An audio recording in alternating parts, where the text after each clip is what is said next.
Hello student, good morning, Pinate madam. Students, today we have to solve the question bank of Science and Technology part 1. ही जी question bank आहे ही बोर्डाने दिलेली question bank आहे.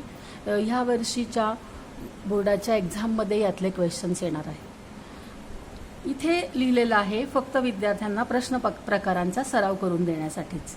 2 सूचना बोर्डाने दिलेल्या आहेत आणि दुसरी सूचना आहे सदर प्रश्नसंचातील प्रश्न बोर्डाच्या प्रश्नपत्रिकेत येतीलच असे नाही याची नोंद घ्यावी. आता ह्या सूचना जरी बोर्डाने दिलेल्या असल्या तरी देखील या क्वेश्चन बँकमधलं बरंच काही परीक्षेला येऊ शकतं.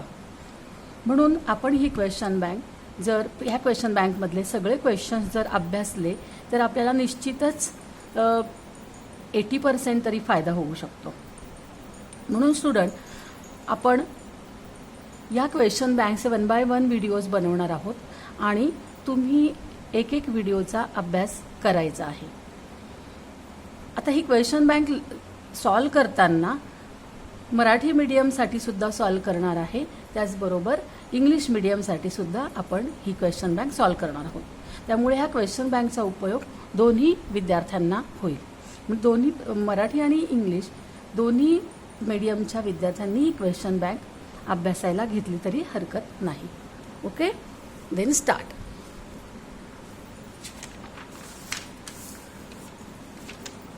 पहिला प्रश्न आहे बघा, बहुपर्यायी प्रश्न म्हणजे MCQs. तर हे MCQs मध्ये आपल्याला जवळजवळ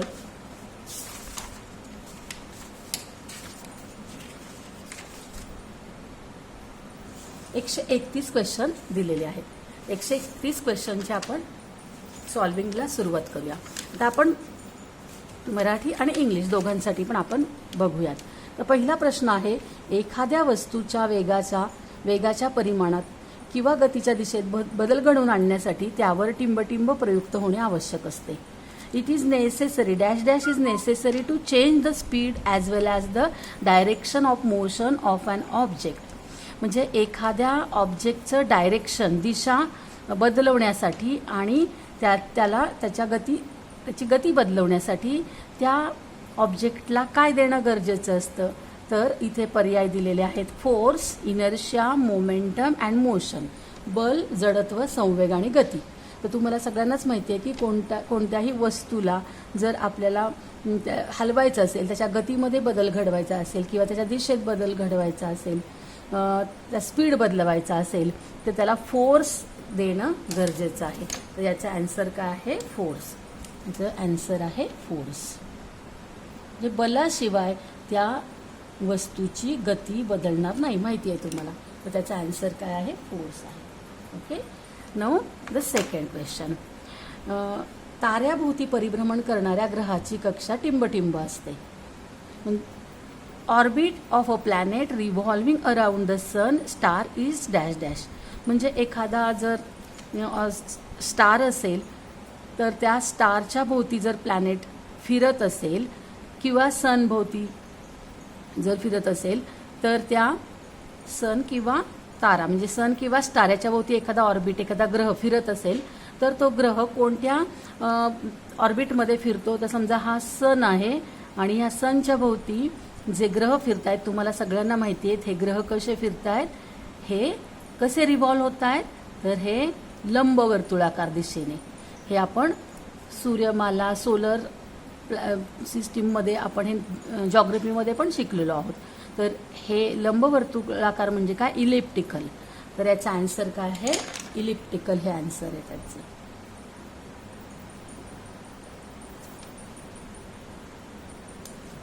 नाऊ थर्ड.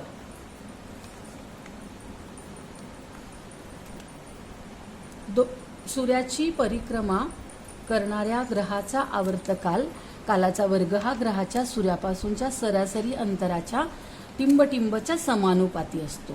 सूर्याची परिक्रमा करणाऱ्या ग्रहाचा आवर्तकाल वर्ग बघा, the square of its period of revolution around the sun is directly proportional to the dash dash of the mean distance of a planet from the सन.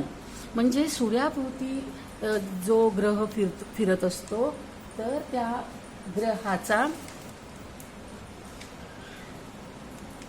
ग्रहाच्या लागणारा जो वेळ आहे त्याचा वर्ग, स्क्वेअर ऑफ पिरियड म्हणजे ग्रहाला लागणारा वेळ त्याचा वर्ग हा कशाच्या डायरेक्टली प्रपोर्शनल असतो, directly proportional to the dash dash of the mean distance. तो डिस्टन्स जो आहे अंतर, ग्रह आणि सूर्य यांच्यातलं जे अंतर आहे त्या अंतराच्या वर्ग का स्क्वेअर रूट, वर्गमूळ का घन का क्यूब रूट. म्हणजेच बघा, सूर्याची परिक्रमा करणाऱ्या ग्रहाच्या आवर्तकालाचा वर्ग हा ग्रहाच्या सूर्यापासूनच्या सरासरी अंतराच्या घनाला समानुपाती असतो. म्हणजे अंतराचा घन आर क्यूब. काय याचा आन्सर? आर क्यूब हा कुणाला डायरेक्टली प्रपोर्शनल असतो? तर टी स्क्वेअरला. मग याचा आन्सर काय येईल? क्यूब, डिस्टन्सच्या क्यूबच्या. आर क्यूब म्हणजे आर घन. आन्सर येईल त्याचं सी.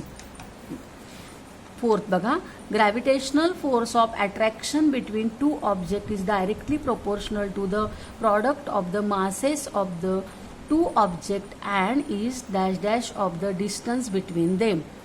आता हे सुद्धा आपल्याला माहिती आहे की जर हा कुठला लॉ आहे? हा लॉ आहे Newton's universal law of gravitation. बघा, जर दोन ऑब्जेक्ट असतील तर ह्या दोन ऑब्जेक्टच्या मध्ये जो फोर्स असतो, ग्रॅव्हिटेशनल फोर्स असतो, हा फोर्स कशाला डायरेक्टली प्रपोर्शनल असतो? तर त्या दोन ऑब्जेक्टच्या वस्तुमानाच्या म्हणजे मासेसच्या प्रॉडक्टला तो कसा असतो? डायरेक्टली प्रपोर्शनल असतो. F is directly proportional to m1 into m2 and inversely proportional to the distance, square of distance. डिस्टन्सच्या स्क्वेअरला तो कसा असतो? इन्व्हर्सली प्रपोर्शनल असतो. म्हणजे gravitational force is directly proportional to m1 into m2 and it is inversely proportional to the square of the distance.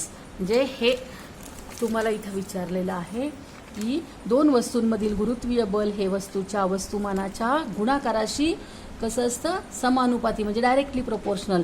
आणि त्या वस्तूमधील अंतराच्या कशाशी कसं असतं ते? त्या अंतराच्या वर्गाशी व्यस्तानुपाती असतं. म्हणजे त्या अंतराच्या डिस्टन्सच्या कसं असतं? रेसिप्रोकल असतं, इन्व्हर्सली प्रपोर्शनल असतं. Inversely proportional to the square of the distance between them. Inversely proportional to the square. वर्गाशी व्यस्त. कोणता रूल आहे हा? हा रूल आहे Newton's universal law of gravitation. आणि हा रूल आपण फॉर्म्युलामध्ये कसा लिहू शकतो? F is proportional to the m1 into m2 upon D square. म्हणजे m1 into m2 ला डायरेक्टली प्रपोर्शनल आणि डी स्क्वेअरला इन्व्हर्सली प्रपोर्शनल. हे त्याचं आन्सर आहे. नाव next. In SI unit the value of universal gravitational constant G is universal gravitational constant Gचं SI unit काय आहे? बघा, युनिव्हर्सल ग्रॅव्हिटेशनल कॉन्स्टंट म्हणजे वैश्विक गुरुत्वीय स्थिरांक. याचं जे मूल्य आहे, व्हॅल्यू आहे SI, ते किती आहे? बघा, जीचं मूल्य, जीचं ग्रॅव्हिटेशन मूल्य ते तुम्हाला इथे पर्याय दिलेले आहेत. त्याचे 6.673 into 10⁻⁻11 हे त्याचं आन्सर आहे.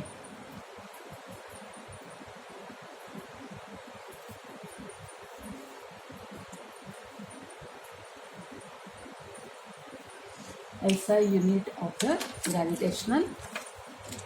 हे बघा, हे त्याचं आन्सर आहे. 6.673 into 10⁻⁻11 newton metre square per kg square. Okay, now next. 6. The dash dash force is much weaker than other force in nature. टिंबटिंब हे निसर्गातील इतर बलांच्या तुलनेत अत्यंत क्षीण असतं, वीक असतं. म्हणजे निसर्गामध्ये वेगवेगळे जे फोर्सेस आहेत त्या सगळ्या फोर्समध्ये सगळ्यात वीक असं कोणतं फोर्स आहे, इथे तुम्हाला 4 पर्याय दिलेत. Gravitational force, electromagnetic force, strong nuclear force and weak nuclear force. इथं तुम्हाला दिलेले आहेत ग्रॅव्हिटेशनल फोर्स, इलेक्ट्रोमॅग्नेटिक फोर्स, अणुकेंद्रकीय बल आणि रेणुवीय बल. तर इथे अणुकेंद्रकीय बल म्हणजेच न्यूक्लिअर, इथे स्ट्रॉंग नको आहे, इथे न्यूक्लिअर फोर्स आणि इथं इंटरमॉलिक्युल न्यूक्लिअर फोर्स असं पाहिजे. तर याचा आन्सर काय आहे? याचा आन्सर आहे ग्रॅव्हिटेशनल फोर्स.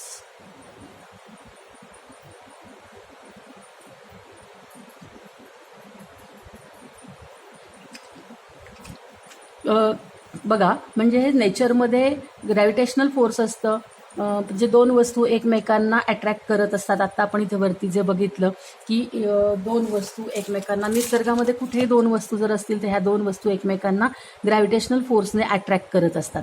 आणि तो जो अट्रॅक्शन फोर्स जो असतो त्याला आपण काय म्हणतो? ग्रॅव्हिटेशनल फोर्स म्हणतो. तो हा एक फोर्स असतो. दुसरा फोर्स म्हणजे विद्युत चुंबकीय बल म्हणजेच इलेक्ट्रोमॅग्नेटिक फोर्स असतो. तुम्हाला माहिती आहे की क्रेन वगैरे उचलले जातात, इलेक्ट्रोमॅग्नेटिक तो फोर्स तर खूप जास्त असतो. अणुकेंद्रकीय बल म्हणजे ॲटम जो असतो, ॲटोमिक न्यूक्लिअर फोर्स. तर इथं काय पाहिजे? Atomic nuclear force. तर ॲटोमिक न्यूक्लिअर फोर्स पण खूप जास्त असतो.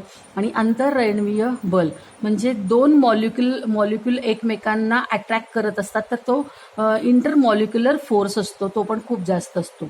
पण ग्रॅव्हिटेशनल फोर्स हा कसा असतो? वीक असतो. तो उदाहरणच बघा तुम्ही, हा पेन इथं ठेवला आहे, हा पेन इथं ठेवला आहे, हे दोन्ही पेन नेचरमध्ये आहेत. आता हा पेन काय करतो? ह्या पेनला अट्रॅक्ट करतो. दोघंही पेन एकमेकांवरती ग्रॅव्हिटेशनल फोर्स अट्रॅक्ट करत आहेत.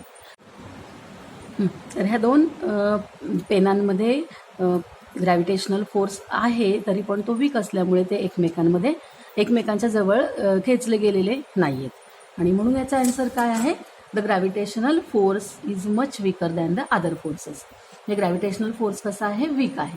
इलेक्ट्रोमॅग्नेटिक फोर्स असेल किंवा ॲटोमिक न्यूक्लिअर फोर्स असेल किंवा इंटरमॉलिक्युलर फोर्स असेल, ह्यांच्यापेक्षा ग्रॅव्हिटेशनल फोर्स कसा आहे? वीक आहे. म्हणजे गुरुत्वाकर्षणाचं बल हे सगळ्यात वीक आहे. आता हा क्वेश्चन बघा. The value of gravitational acceleration g is, पृथ्वीचे गुरुत्वत्वरण जीचे मूल्य हे कुठे जास्त असते? ध्रुवावर जास्त असते, विषुववृत्तावर सर्वात जास्त असते, पृथ्वीच्या पृष्ठभागावर सारखे असते, ध्रुवावर सर्वात कमी असते. 4 पर्यायांपैकी आपल्याला पर्याय निवडायचा आहे. बघा, आता पृथ्वी ही जी आहे ही कशी आहे? ही अशी लंबवर्तुळाकार, इलिप्टिकल आहे. पृथ्वीचा आकार कसा आहे? इलिप्टिकल आहे. हा सर्क्युलर नाही आहे, तर इलिप्टिकल आहे. हे आपण जॉग्रफीमध्ये सुद्धा 5वी-6वी पासून शिकत आहोत. आता केंद्र हे पृथ्वीचं सेंटर आहे. सेंटरपासून इथे पोल असतात, ध्रुव असतात आणि इकडे विषुववृत्त, इक्वेटर असतं. तर सेंटरपासून जास्त अंतरावर कोण आहे? तर इक्वेटर आहे. कमी अंतरावर कोण आहे? तर पोल आहे. म्हणजे ही जर रेडियस जर आपण बघितली तर ती ध्रुवाजवळची म्हणजे पोल जवळची रेडियस कमी आहे आणि इक्वेटर म्हणजे विषुववृत्तावरची रेडियस कशी? जास्त आहे. आणि आपल्याला अजून एक माहिती आहे की पृथ्वीच्या केंद्रापासून आपण जसं लांब जाऊ तसं त्याचं जे ग्रॅव्हिटेशनल ॲक्सिलरेशन म्हणजे गुरुत्वीय त्वरण जे आहे ते कसं होत जातं? तर ते गुरुत्वीय त्वरण हे कमी होत जातं. मग केंद्रापासून जास्त अंतर कोणतं आहे? तर इक्वेटरचं आहे. आणि कमी अंतर कोणाचं आहे? तर पोलचं आहे. म्हणजे त्याचा अर्थ काय? हे अंतर वाढलंय, त्यामुळे इथे गुरुत्व त्वरण म्हणजेच ग्रॅव्हिटेशनल ॲक्सिलरेशनचं व्हॅल्यू काय झालेली असणार आहे? कमी झालेली असणार आहे. आणि याच्यापेक्षा जास्त कुठे असणार आहे? पोलवर असणार आहे. म्हणजे कोणता इथं ऑप्शन आपल्याला योग्य वाटतो की the value of gravitational acceleration is highest at the pole. पोलवर हाई असते आणि इक्वेटरवर कशी आहे? लो असते. म्हणून याचा आन्सर काय आहे? तर हायेस्ट ॲट द पोल म्हणजे ध्रुवावर सर्वात जास्त. आणि बघा, तुम्हाला माहिती असेल की आपल्या लेसनमध्ये आपल्याला ते व्हॅल्यू पण दिलेली आहे. 9.832 ही कुठली व्हॅल्यू आहे? पोलवर आहे. आणि इक्वेटरची व्हॅल्यू 9.78 मीटर पर सेकंड स्क्वेअर इतकी ॲक्सिलरेशनची व्हॅल्यू आहे. आणि म्हणून याचा हा पर्याय आपण करेक्ट ऑप्शन घेऊया, highest at the pole. Means ध्रुवावर सर्वात जास्त असते. आता दुसरं यामध्ये 8th क्वेश्चन बघा, the value of g dash dash at the equator. म्हणजे हीच आकृती आपण बघू शकतो की इक्वेटरवरती त्याची व्हॅल्यू काय आहे, ॲसिलरेशनची जीची व्हॅल्यू 9.78. विषुववृत्तावर गुरुत्व जीचे मूल्य, इक्वेटर म्हणजे विषुववृत्त, विषुववृत्तावरती जीचे मूल्य काय आपण बघितलं 9.78. म्हणजे याचा आन्सर काय 9.78. 9.78 मीटर पर सेकंड स्क्वेअर हे त्याचं काय झालं आन्सर झालेलं आहे. आता लास्ट क्वेश्चन बघा, सॉरी लास्ट नाही, या पेजवरचा लास्ट आहे. तर 9th क्वेश्चन बघा, free fall is possible only in vacuum. इथे आन्सरच लिहून टाकलेलं आहे, जाऊ द्या काही प्रॉब्लेम नाही. आता इथे बघा 9, वस्तूचे मुक्त पतन, फ्री फॉल म्हणजे काय, मुक्त पतन हे केवळ टिंबटिंबमध्ये शक्य आहे. वस्तूचे मुक्त पतन म्हणजे एखादी वस्तू जर आपण वरून खाली टाकली तर ती मुक्तपणे खाली पडते आणि ती पडत असताना तिच्यावरती दुसरा कुठलाच फोर्स नसणे याला फ्री फॉल म्हणतात. आपण जर हवेतून एखादी वस्तू खाली टाकली तर त्या वस्तूवरती त्या हवेचा अपोजिंग काय असतो, फोर्स असतो. आणि जेव्हा म्हणजे हवेत आपण जेव्हा ती वस्तू वरून खाली टाकतो तेव्हा त्या वस्तूच्या त्या फॉलला फ्री फॉल म्हणू शकतो आपण. पण हवेमध्ये सुद्धा काय असतो, हवेचा विरोध त्या वस्तूला होत असतो. आणि म्हणून आपण ती वस्तू जर निर्वातात टाकली, निर्वातात म्हणजे व्हॅक्यूममध्ये, म्हणजे जिथं कुठलंही मीडियम नाही, हवा सुद्धा नाही, अशा ठिकाणी जर ती वस्तू आपण खाली टाकतो तेव्हा त्या वस्तूवरती कुठलाही दुसरा काय नसतो, फोर्स नसतो आणि त्यावेळेस त्याला आपण फ्री फॉल म्हणू शकतो. म्हणून the value of free fall is possible only in vacuum. आणि म्हणून आपण म्हणू शकतो की व्हॅक्यूममध्ये फ्री फॉल पॉसिबल होऊ शकतो, हवेत सुद्धा फ्री फॉल पॉसिबल होऊ शकत नाही. आणि म्हणून याचा आन्सर काय, व्हॅक्यूम. व्हॅक्यूम म्हणजे काय, निर्वात. तर निर्वात म्हणजेच व्हॅक्यूम हे त्याचं काय आहे, आन्सर आहे, निर्वात. ओके, इथं काय असणार आहे, इन डॅश डॅश डॅश. आपण 10th क्वेश्चन बघूया, 10वा क्वेश्चन पाहूया आपण. The weight of any object on the moon is nearly dash dash of the weight of the earth. एखाद्या वस्तूचं पृथ्वीवरती जेवढं वजन असतं त्याच्या किती पट वजन चंद्रावरती असतं. कारण तुम्हाला माहिती आहे की आपण इथे मराठीतून वाचूया, कोणत्याही वस्तूचे चंद्रावरील वजन पृथ्वीवरील वजनाच्या जवळजवळ टिंबटिंब इतकं असतं. तर तुम्हाला माहिती आहे की वस्तूचं जे वजन आहे ते वेगवेगळ्या ठिकाणी बदलत असतं. जसजसा ग्रॅव्हिटेशनल फोर्स कमी कमी होत जातो तसं त्या वस्तूचं वजन कमी कमी होत जातं. पृथ्वीपासून आपण जसजसं दूर दूर जातो तसं त्याचं वजन हे कसं होत जातं, कमी कमी होत जातं. मग पृथ्वीपासून जर आपण चंद्रावरती जर गेलो तर चंद्रावरती दूर गेल्यामुळे पृथ्वीवर त्या वस्तूचे जे वजन आहे ते वजन चंद्रावरती कमी भरतं. तर ते किती कमी भरतं, तर ते पृथ्वीवरचं वजन जर x असेल तर चंद्रावरचं वजन x षष्टांश म्हणजे 1/6 टाईम इतकं कमी होतं ते. म्हणजे याचा आन्सर काय, the weight of any object on the moon is nearly 1/6 of the weight of the earth. पृथ्वीवरच्या वजनाच्या 1/6 इतकं ते कसं असतं, कमी असतं. पृथ्वीवर जेवढं वजन असेल त्याच्या 1/6 इतकं वजन चंद्रावर असतं. आता तोच क्वेश्चन इथे पुढे दिलाय बघा, a person weighing 60 newton on earth will have dash weight on the moon. म्हणजे पृथ्वीवरील 60 न्यूटन वजनाच्या व्यक्तीचे चंद्रावरील वजन किती असेल साधारणतः. तर बघा, पृथ्वीवर जर वजन असेल 60 तर 60 न्यूटन इतकं जर वजन असेल तर चंद्रावरती ते किती असेल, पृथ्वीवरती जर 60 असेल तर चंद्रावरती किती असणार आहे, 60/6 असणार आहे नाही का. x असेल तर x/6, 60 असेल तर 60/6, 60/6 किती झालं, 10 झालं. तर 10 न्यूटन इतकं त्याचं कुठे वजन असणार आहे, तर चंद्रावरती त्याचं वजन असणार आहे 10 न्यूटन. आन्सर काय त्याचं 10. म्हणजे तुम्हाला इथे 60च्या ऐवजी कोणताही जर नंबर दिला तर त्या नंबरला तुम्ही कितीनी डिव्हाइड करायचं, तर 6ने डिव्हाइड करायचं, मग तुम्हाला त्याचं चंद्रावरचं वजन मिळेल. ओके, नाऊ आता जे नेक्स्ट क्वेश्चन्स आहेत ते लेसन नंबर 2 मधले क्वेश्चन आहे. Classification, periodic classification of element ह्या लेसन मधले ते क्वेश्चन्स आपण ते सॉल्व्ह करूया, MCQs. मग आता त्याच्यामध्ये फर्स्ट क्वेश्चन पहा. Dobereiner propose the law. डोबेरायनरने कोणता लॉ प्रोपोज केलेला आहे? तर सगळ्यांनाच माहिती आहे की ट्राईड्सचा. डोबेरायनरच्या लॉचं नाव ट्राईड्स लॉ आहे. डोबेरायनरने टिंबटिंब नियम मांडला. तर डोबेरायनरचा जो नियम आहे तो कोणता आहे? ट्राईड्स. ट्राईड्स म्हणजे काय? त्रिकांचा. डोबेरायनरच्या त्रिकांचा नियम आहे, तुम्हाला माहिती आहे. आन्सर आहे ट्राईड्स. त्याचप्रमाणे Newlands law of octave. Newlands law of octave was applicable only up to oxygen, calcium, cobalt, potassium.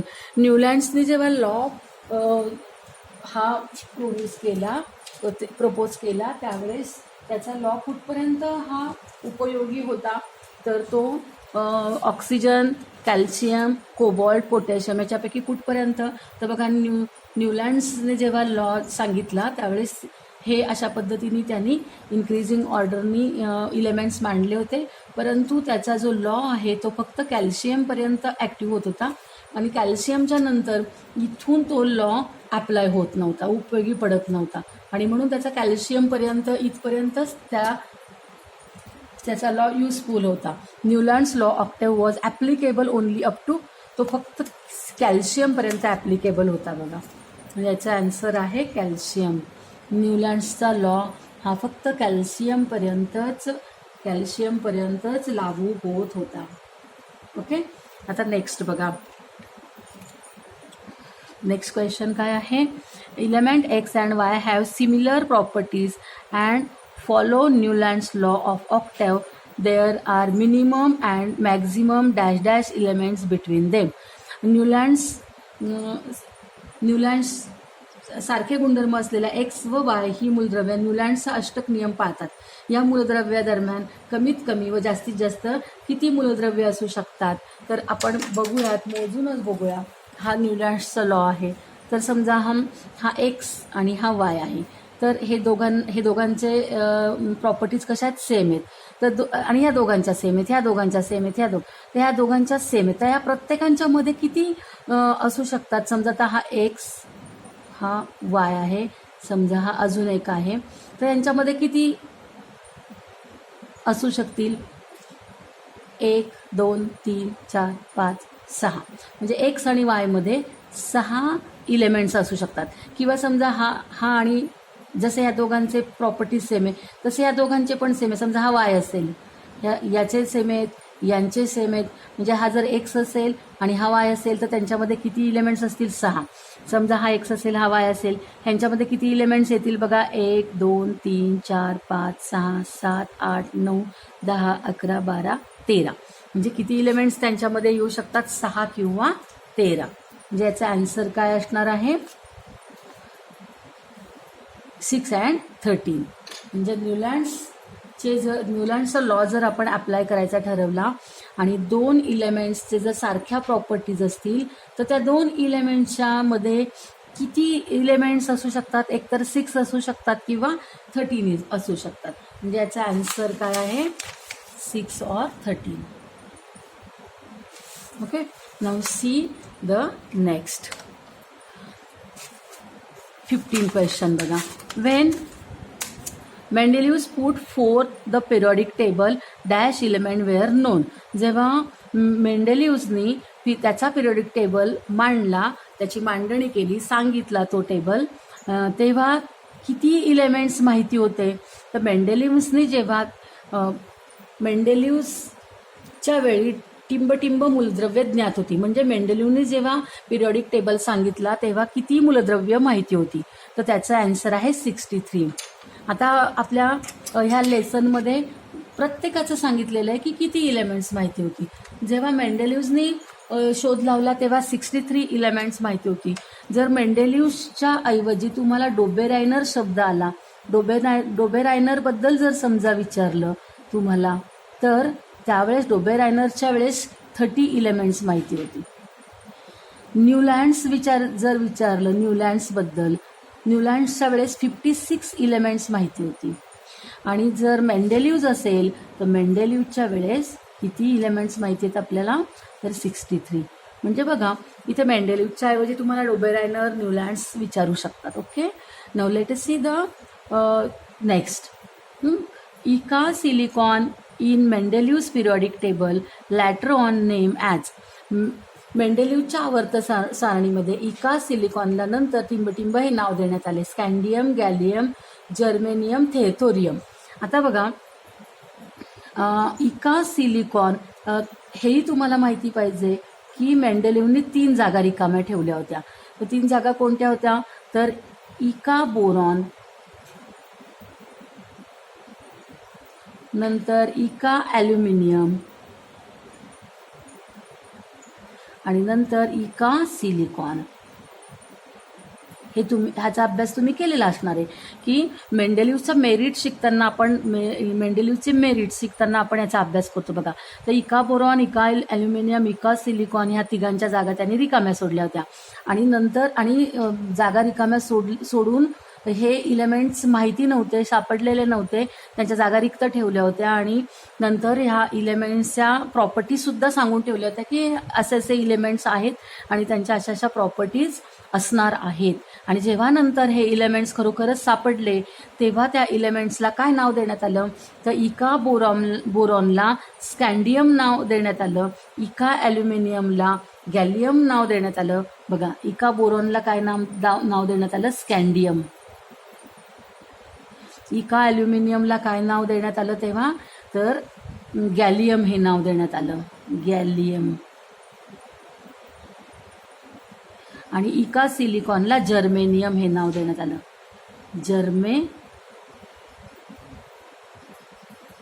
तर अशा पद्धतीने याचा आन्सर आहे जर्मेनियम. इथं तिन्ही का पाहिले आपण, तर एक्झाममध्ये इथं इका सिलिकॉनच्या ऐवजी जर इका बोरॉन आलं तर आन्सर स्कँडियम असणार आहे. इका सिलिकॉनच्या ऐवजी जर इका ॲल्युमिनियम आलं तर त्याचा आन्सर गॅलियम असणार आहे.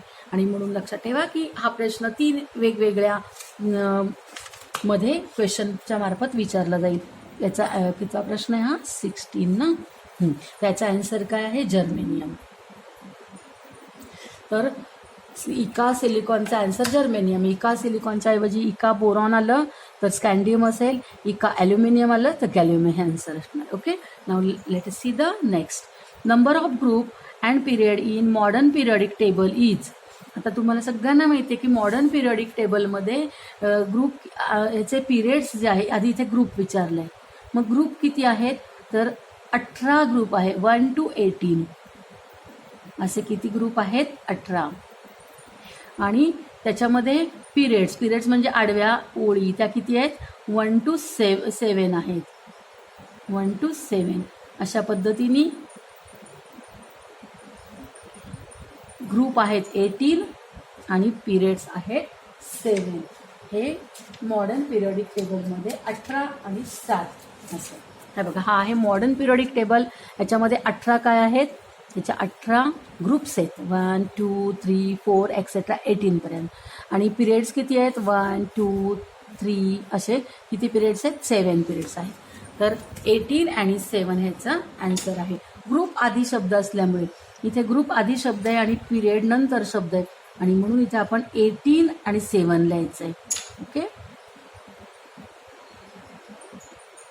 18 and 7. Okay, now let us see the next काय आहे, number of in second period outermost shell is. Second पिरियडमध्ये आउटर मोस्ट शेल किती असणार आहे, सेकंड पिरियड म्हणजे आडवी ओळ. तर ही आडवी ओळ जी आहे तर त्याच्यामध्ये किती in second period outermost shell is किती विचारलेलं नाही, शेलचं नाव विचारलंय. आता सेकंड पिरियडमध्ये पहिल्या पिरियडमध्ये एकच शेल असतो, दुसऱ्या पिरियडमध्ये 2 शेल असतात. तर तुम्हाला हा फॉर्म्युला माहिती असेल की number of shell is equal to number of period. लक्षात ठेवा हे नंबर ऑफ पिरियड म्हणजे पिरियडच्या नंबरची जी संख्या असेल तेवढे शेल त्या ॲटममध्ये असतात. त्या ॲटममध्ये शेल किती असतात, किंवा त्या ॲटमच्या शेलप्रमाणे त्याला पिरियडमध्ये जागा दिलेली असते. तर दुसऱ्या पिरियडमध्ये किती शेल्स असणार आहेत, तर 2 शेल असणार आहेत. पहिला शेल जो आहे पहिला शेल जो असतो त्याला आपण के म्हणतो, दुसरा शेल असतो त्याला आपण काय म्हणतो, एल म्हणतो, तिसऱ्या शेलला आपण एम आणि चौथ्या शेलला आपण एन म्हणतो. तर हा कोणता शेल आहे, तर हा 2 नंबरचा शेल आहे. मग 2 नंबरच्या शेलमध्ये किती इलेमेंट्स असणार आहेत, 2 नंबरच्या शेलला काय म्हणतात, तर एल म्हणतात. Okay, L. 2 नंबरच्या शेलमध्ये 2 नंबरच्या पिरियडमध्ये 2 शेल्स असतात ॲटमला आणि 2 शेलला दुसऱ्या शेलला काय म्हणतात, एल म्हणतात. ओके, इथे एम पाहिजे.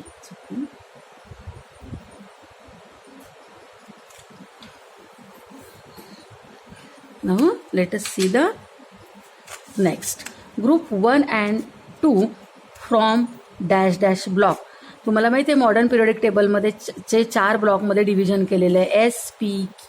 एस पी डी आणि एफ. एस पी डी आणि एफ असे त्याचे ब्लॉक केलेले आहेत. तर पहिला आणि दुसरा जो ग्रुप आहे तो कोणत्या ब्लॉकमध्ये येतो, तर बघा पहिला आणि दुसरा, हा पहिला ग्रुप दुसरा ग्रुप हा एस ब्लॉकमध्ये येतो. 3 ते 12 हे ग्रुप डी ब्लॉकमध्ये येतात. 13 ते 18 हे पी ब्लॉकमध्ये येतात. आणि हे जे लॅन्थेनाइट सिरीज आणि ॲक्टिनाइट सिरीज ह्या 2 ज्या सिरीज आहेत त्या एफ ब्लॉकमध्ये येतात. तर आपल्याला पहिला आणि दुसरा विचारलेला आहे. तर पहिला आणि दुसरा ग्रुप कोणत्या ब्लॉकमध्ये येतो, तर बघा एस ब्लॉकमध्ये येतो. त्याचा आन्सर काय आहे, याचा आन्सर आहे एस ब्लॉक. म्हणजे बघा इथे तुम्हाला ग्रुप फर्स्ट आणि ग्रुप सेकंड दिलेला आहे, तो आहे एस ब्लॉकमध्ये. त्याचा आन्सर आहे एस ब्लॉक. समजा तुम्हाला 3 ते 13 असेल, 3 ते 12 असेल, इथे 3 ते 12 असेल तर याचा डी आन्सर येईल. आणि इथे समजा तुम्हाला 13 ते 18 असेल तर इथं पी आन्सर येईल. आणि इथे लॅन्थेनाइट सिरीज असेल त्याचा आन्सर एफ असेल. म्हणजे जसं मी तुम्हाला सांगितलं की हा प्रश्न तुम्हाला 3 वेगवेगळ्या शब्दांनी विचारू शकतात. हाही प्रश्न तुम्हाला इथे मेंडेलिव्हच्या ऐवजी वेगवेगळे सायंटिस्ट घेऊन, म्हणजे इथे जरी तुम्हाला असे हे रिकाम्या जागा अशा दिलेल्या असल्या तरी ह्या प्रश्नात एक शब्द बदलून त्याचं वेगवेगळ्या प्रकारे आन्सर येईल. म्हणजे इथे सुद्धा 1 to 2च्या ऐवजी 3 to 12 येऊ शकतं, 13 to 18 येऊ शकतं, लॅन्थेनाइट ॲक्टिनाइट सिरीज येऊ शकतं. मग आन्सर याचे बदलणार आहे. तेवढं तुम्हाला नक्कीच मला वाटतं समजलं असेल. ओके, यानंतरचे जे क्वेश्चन्स आहेत 20 पासूनचे ते नंतर आपण पुढच्या व्हिडिओजमध्ये सॉल्व करणार आहोत. तर पुढच्या व्हिडिओजमध्ये ह्या क्वेश्चन बँक्समधले सगळे प्रकारचे प्रश्न आपण सॉल्व करूयात. त्याचबरोबर सायन्स 2, मॅथ्स 1 आणि मॅथ्स 2च्या सुद्धा क्वेश्चन बँक्स चे व्हिडिओज मी बनवणार आहे. तर तुम्हाला नोटिफिकेशन येण्यासाठी चॅनलला तुम्ही सबस्क्राईब करा. थँक्यू.